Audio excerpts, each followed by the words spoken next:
नमस्कार शेतकरी मित्रांनो, होय आम्ही स्मार्ट शेतकरी या यूट्यूब चॅनलमध्ये आपल्या सर्वांचं स्वागत आहे। माझं नाव संदेश आनंदराव जाधव, मुक्काम पोस्ट आसद, तालुका कडेगाव, जिल्हा सांगली। मी गेली 10 वर्ष झालं मी 100 टनाच्या वर माझा सातत्यानं आडसाल ऊसामध्ये हे आहे टनेज आहे। 132 टन हायेस्ट 2014ला 132 टन माझं उत्पन्न निघलेलं आहे। हा माझा 1.5 एकर आडसाल प्लॉट आत्ता तोडणी चालू आहे।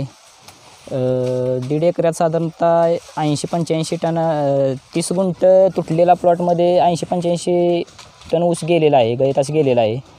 ह्या ऊसामध्ये सुरुवातीला आपण ट्रॅक्टरने उभी आडवी नांगरट करून एकरी 10 टेलर शेणखत सोडून 4.5 फुटी सरी सोडल्यानंतर आपण स्वतःच्या बेणे मळ्यातील बेणे बीज प्रक्रिया करून 1.5 फुटावर 1 डोळा लागण केलेली आहे। त्यामुळे बेणे स्वतःच्या मळ्यात तयार केल्यामुळे निर्जंतुकीकरण बेणे असल्यामुळे रोगप्रतिकारक शक्ती बेण्याची जास्त असल्यामुळे ऊसाची संख्या फुटवा मेंटेन करण्यात जास्त त्रास झालेला नाही।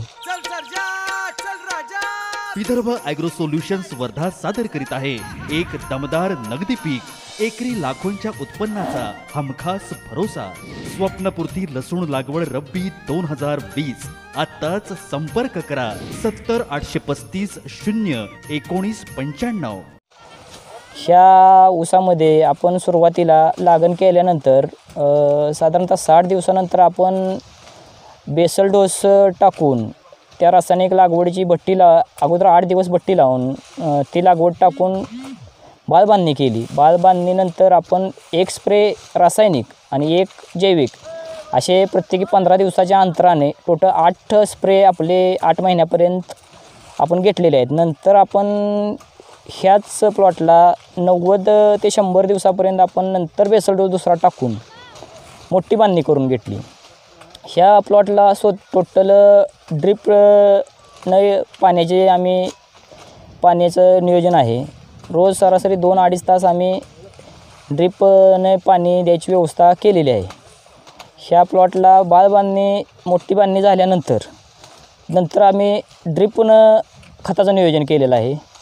यामध्ये MOP, SOP, अमोनियम सल्फेट असे लागवड आम्ही 8-8 दिवसाच्या फरकाने ह्या प्लॉटला ड्रिपमधून देतो।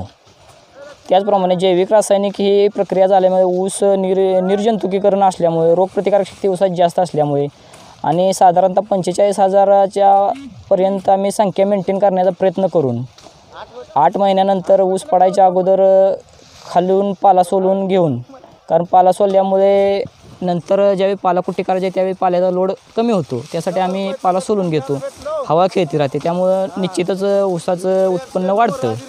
मी गेली 5 ते 7 वर्ष झालं पाला कधीही पेटवलेला नाही। कायम पालाकुट्टी करून आहे तो पाला जमिनीत गाडण्याचा प्रयत्न केला आहे।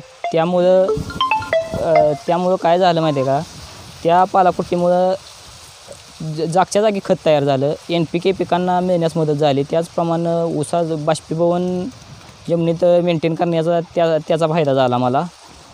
त्याचप्रमाणे ही माझी एकदम हलक्या प्रतीची जमीन आहे।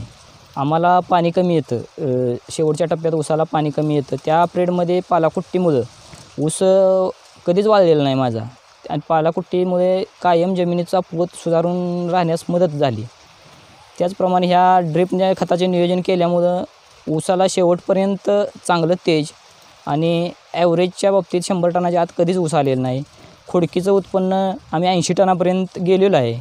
आणि ह्या सर्व गोष्टीत आम्हाला क्रांती सहकारी साखर कारखान्याचं वेळोवेळी मार्गदर्शन होत असतं। त्याचप्रमाणे क्रांती कारखान्याचे ऊस विकास अधिकारी विलास जाधव साहेब हे प्रत्येक महिन्याला प्लॉटला येऊन भेट देऊन जाऊन वेळोवेळी मार्गदर्शन करतात। तसेच त्यांचा स्टाफमधील ॲग्रोवर्षल अजय पाटील असो किंवा आमचे जयकर मुळे, PG पाटील साहेब, सोमनाथ पाटील हे प्रत्येक 8 दिवसाला येऊन आम्हाला रासायनिक खते कशी द्यायची किंवा ऊसाला काय कमी आहे, काय आत्ता त्याला गरज काय आहे, हे वेळोवेळी मार्गदर्शन केल्यामुळे आणि त्यांच्या प्लॉटला भेटीमुळे आम्हाला जरा एक वेगळी ऊर्जा मिळते। त्यामुळे आम्हाला जरा काम करण्यास वेगळा उत्साह येतो। त्यामुळे आमचं उत्पन्नात आम्ही सातत्य ठेवण्यात यशस्वी झालेलो आहे. आत्ता चालू असलेल्या अडसाल ऊसामध्ये आपला 80-85 टन गाळपास गेलेलाच आहे. तरी साधारणतः आपणाला 125 टनापर्यंत ऊस जायला असे अपेक्षित आहे.